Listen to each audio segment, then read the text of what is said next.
کیا آپ جانتے ہیں کہ ایک ایسا عمل ہے جسے چھوڑنے پر قیامت کے دن سب سے پہلے سوال ہوگا، اور نبی صلی اللہ علیہ وسلم نے اس کے چھوڑنے کو بہت سنگین معاملہ قرار دیا ہے۔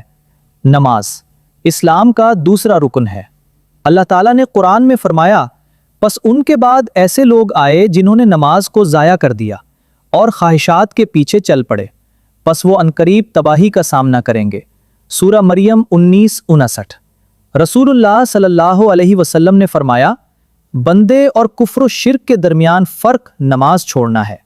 ایک اور حدیث میں نبی صلی اللہ علیہ وسلم نے فرمایا، ہمارے اور ان کے درمیان عہد نماز ہے، جس نے اسے چھوڑ دیا اس نے کفر کیا۔ قیامت کے دن سب سے پہلے نماز کا حساب لیا جائے گا۔